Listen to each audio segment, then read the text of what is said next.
Ó Zeus, superior a todos os deuses, muitos são os teus nomes, eterno é o teu poder. De ti o começo do mundo, o começo de todas as coisas, que governas com tua lei. Possa falar de ti toda a carne mortal, pois de ti nascemos. Por isso te dirijo este hino e para sempre cantarei teu poder.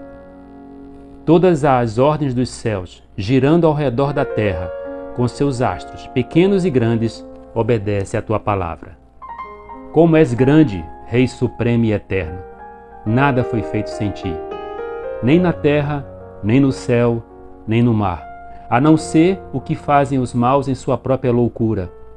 Por tua destreza, endireitas o torto, dá forma ao informe, congrega todas as coisas, o bem com o mal. Que tua palavra se cumpra em todas as coisas e permaneça para sempre. Que a demência se dissipe de nossas almas, para que possamos glorificar-te como convém e como nos honraste. Que te seja agradável o cantar das tuas criaturas, os filhos dos homens. Hino a Zeus, de Cleanto. Sejam todos muito bem-vindos ao canal Mitologia Grega de A a Z. Meu nome é Sérgio Paulo de Melo Feitosa, mestre em Ciências da Religião, psicólogo clínico, e é um prazer receber todos aqui no canal com o conteúdo de mitologia grega. Finalmente nós chegamos às divindades mais conhecidas, mais citadas, mais referenciadas e referendadas quando se pensa em termos de mitologia grega.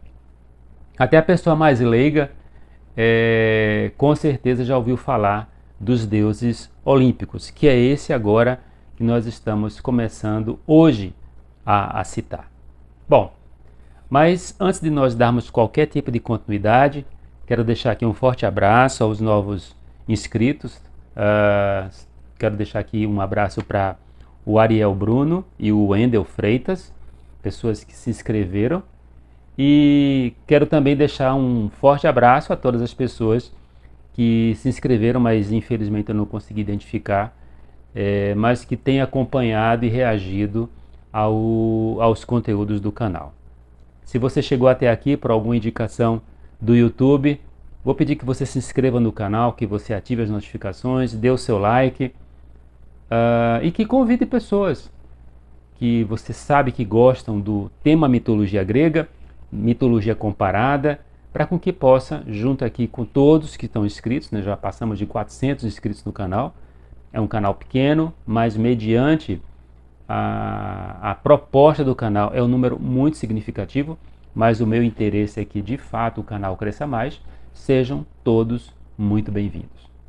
Bem, se nós pararmos para pensar na questão da mitologia grega, de fato, a maioria das pessoas pensa muito de uma forma entre os principais deuses gregos, né? Então, quais são os principais deuses gregos que em geral se pensa logo?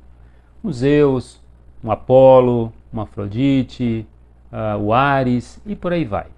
Acredito que a maioria das pessoas nem imagina a quantidade de divindades que a mitologia grega ela comporta, né? Como vocês puderam observar, para nós chegarmos ao ponto de começarmos hoje a falar dos deuses olímpicos, precisamos falar da primeira geração divina, que são os deuses primordiais, né?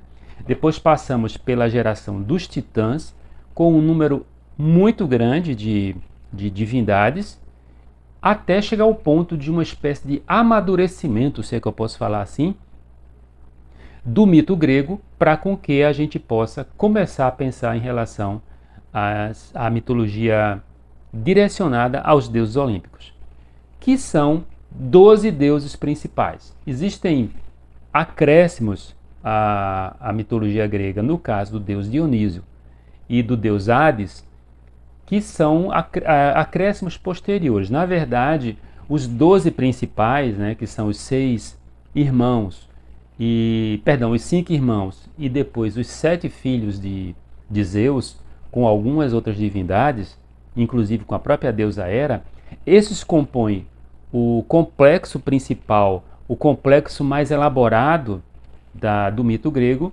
mas esse complexo de 12 deuses, o dodecanteão, ele vai ser acrescido pelas figuras de Dioniso e do deus Hades. De uma certa forma, quando nós pensamos, por exemplo, nos deuses olímpicos, nós estamos pensando numa espécie de continuidade dos deuses titãs, porque eles são filhos de um casal de titãs, no caso, Cronos e Reia. Então, Zeus, Poseidon e Hades, que, como eu disse, está fora desse primeiro grupo sacratíssimo, né? Até porque Hades ele só chegou ao Olimpo, ele só sobe ao Olimpo em duas situações, em dois episódios bem distintos dentro da mitologia grega. E seus filhos, como eu disse com outras divindades, esse primeiro grupo de deuses irmãos, ou de deuses filhos de Cronos e Reia, eles são de uma terceira geração titânida, só que eles acabam se revoltando e se rebelando contra a sua parentela. E aí os deuses titãs são subjugados, são destronados, Cronos é destronado, e aí sim surge a questão dos deuses olímpicos. A diferença entre os deuses olímpicos e os titãs, ela é imensa, porque se a gente possa pensar e recordar aquilo que eu tinha comentado num certo momento aqui, que os titãs eram as forças da natureza divinizadas, no caso dos deuses olímpicos, ainda que nós possamos, no sentido mais antigo, pensar de uma relação desses deuses com algum fenômeno natural, por exemplo, Zeus, ele tinha uma arma que é o raio, Apolo, um período mais recuado, e ele vai ser sempre associado ao Sol. Sua irmã, Ártemis, vai ser associada à Lua. A gente não vai conseguir eliminar muito essa história do mito na sua primordialidade, mas nós sabemos que depois esses deuses eles passam a encarnar cada vez mais elementos humanos. E aí acontece algo muito interessante, que volto a dizer, talvez marque a maior diferença entre os deuses titãs e os deuses olímpicos. Os deuses olímpicos eles passam a se relacionar diretamente com os seres humanos. Diferentemente dos titãs, diferentemente dos deuses primordiais, que não têm qualquer tipo de relato mais importante dessas divindades se relacionando com os seres humanos, o oposto acontece com os olímpicos. Muitas vezes nós podemos recordar como Zeus, ou a própria Afrodite, ou Ares, ou Apolo, vão se relacionar com seres humanos, como Hermes, né? Vão se relacionar com seres humanos, fazendo com que surjam não apenas filhos, mas também os preferidos dos deuses, ou também os desafetos dos deuses. Então a gente pode imaginar que há uma espécie de convergência do entendimento do sagrado no aspecto agora dos deuses olímpicos em relação ao ser humano. O ser humano passa a direcionar a sua preocupação ligada ao divino com as suas tarefas do dia a dia, com as suas relações do dia a dia. Ou seja, a natureza permanece, a natureza incomensurável, incompreensível, obviamente permanece, respeitada, mas essa natureza ela passa a se distanciar no aspecto da sua preocupação, e os deuses, consequentemente, eles também passam a estar presentes nas atividades do dia a dia. As sociedades vão ficando mais complexas, né? A gente sabe que com o surgimento de uma complexidade maior dos grupos humanos, vão surgindo novas atividades, vão surgindo novos tipos de relações. Então os deuses não vão ficar de fora disso. Por isso que surgem os deuses patronos, inclusive deuses patronos de profissões. Ponto, inclusive, quase que impossível de imaginar de uma relação de um deus titã ou de um deus primordial com as preocupações, com os seres humanos e as suas preocupações. Uma outra coisa muito interessante também é que esses deuses olímpicos eles passam agora também a ter uma fisicalidade. Quando os poetas, os mitógrafos, os historiadores antigos, mas principalmente os poetas e os mitógrafos, eles passam a falar sobre os deuses, eles dão a essas divindades uma corporeidade. E no caso da corporeidade, essa corporeidade divina, ela vai ser, obviamente, um eco do entendimento de como deveria ser essa aparência divina a partir do exemplo humano. Os gregos, dos quais nós estamos aqui pontuando a presença dos deuses olímpicos, eles davam uma grande importância à harmonia das formas, eles davam muita importância à estética. Consequentemente, os deuses, esses deuses olímpicos, principalmente vamos pensar no caso de Apolo, eles vão representar seres humanos perfeitos, eles vão representar, melhor dizendo, seres físicos, quando tinham uma fisicalidade perfeita, mas mesmo quando eles estavam dentro de um aspecto imaterial, quando eles estavam dentro de um aspecto espiritual, eles apresentavam formas perfeitas, eles apresentavam formas admiráveis. Então, se a gente pode pensar aí, aqui eu vou comentar aqui até depois, em relação a Apolo, Apolo era um deus belíssimo, Afrodite, uma deusa belíssima. Uma das preocupações, inclusive, de Zeus em em oferecer Tétis de casamento a um mortal, era porque Tétis ela era uma deusa de uma beleza irresistível. Isso quer dizer que todas as divindades desejavam se relacionar com ela. Só que havia um oráculo que dizia que um filho de Tétis seria maior do que o pai, e para evitar que houvesse um desequilíbrio universal, Tétis foi forçada a se casar com um mortal, do qual nasceu o maior herói grego, que é Aquiles. Então, a gente não consegue também, nesse momento, ficar distante dessa ideia, dessa perfeição física, da harmonia das formas. E aí eu me recordo até que um escrito, o professor André Sutil, ele fez um comentário e também até foi uma solicitação em que em algum momento eu falasse sobre essa questão da estética, se tinha alguma presença dessa exigência da estética nos dias de hoje com essa relação que os deuses possuíam com essa harmonia ou essa busca da harmonia das formas muito, muito lá atrás. Eu vou dizer inclusive ao professor André que quando nós chegarmos na parte de Apolo, principalmente, ou mesmo de Afrodite, então eu pontuarei sim algumas coisas que a gente observa nisso aí.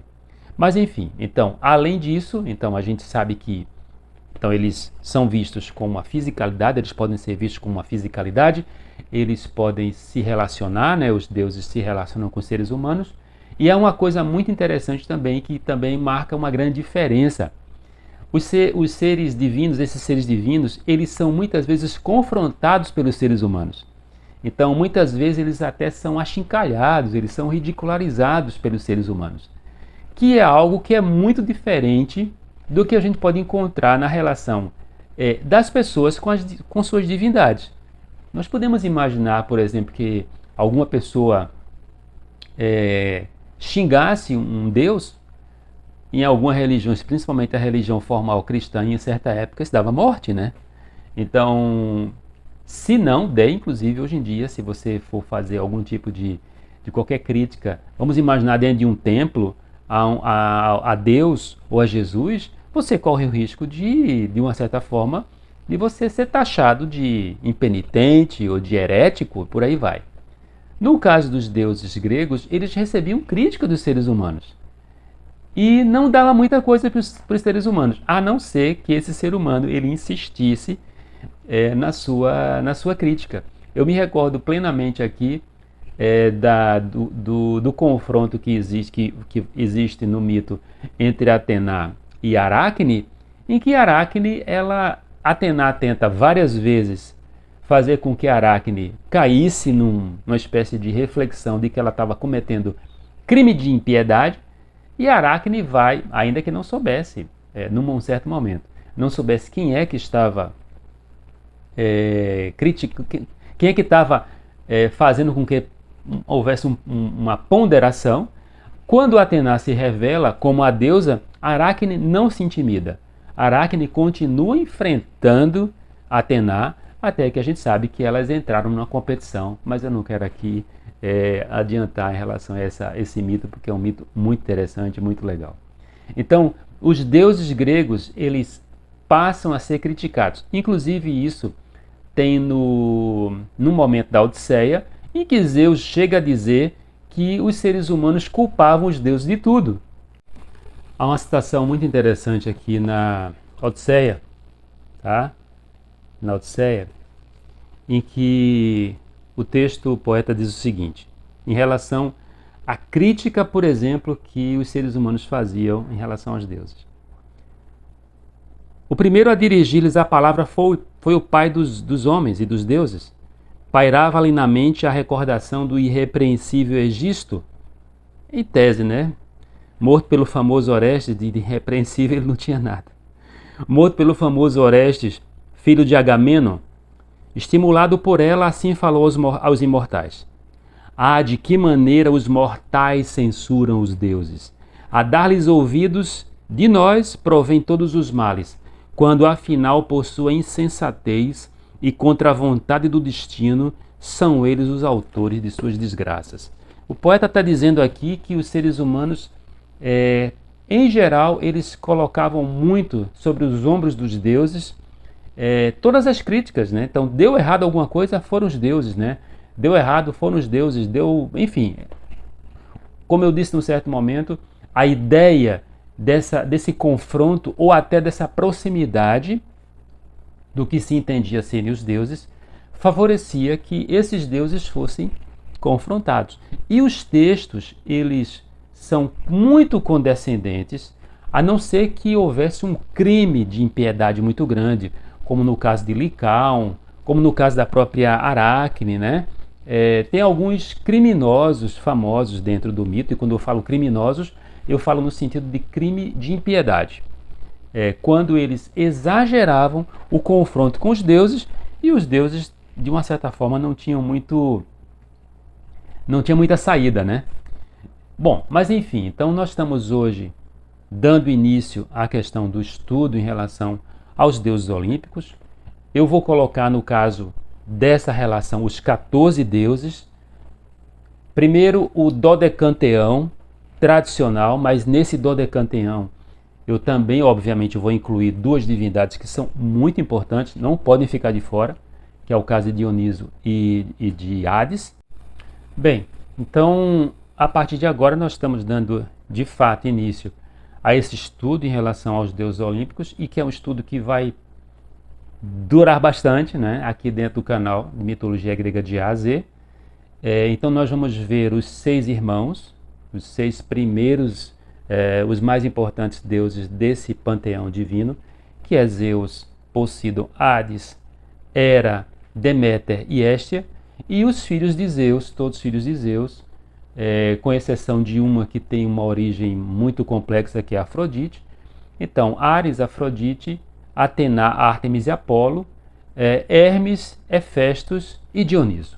Então a gente completou o panteão com essas 14 divindades, e a partir de agora, seguindo uma ordem mais inicial por conta de Zeus, que eu vou de fato pontuar Zeus em primeiro lugar, nós vamos entrar em todos os meandros possíveis e imagináveis que eu puder trazer aqui para o canal, para com que a gente possa ter uma amplitude do que seja de fato a mitologia grega. Extremamente complexa, e essa complexidade ela fica muito, muito demonstrada exatamente a partir dos deuses olímpicos. Bom, então, de fato essa é uma introdução. Se você chegou até aqui, seja muito bem-vindo ao canal. Ative as notificações, dê o seu like, faça algum tipo de comentário, sugira algum tipo de assunto, como eu até comentei em relação ao que o professor André Sutil tinha comentado em relação à questão da estética, que eu vou falar, obviamente. Então, se você conhece alguém que tem interesse em relação à mitologia grega ou à mitologia comparada, que esteja relacionada, por exemplo, aos deuses gregos, sejam muito bem-vindos. Pode trazer quem você quiser, divulgue o canal nas suas redes. Num certo momento eu também vou fazer aqui uma certa correlação, ainda que muito sutil, em relação à mitologia romana e depois à mitologia latina. Um forte abraço a todos e até a nossa próxima gravação, nosso próximo conteúdo.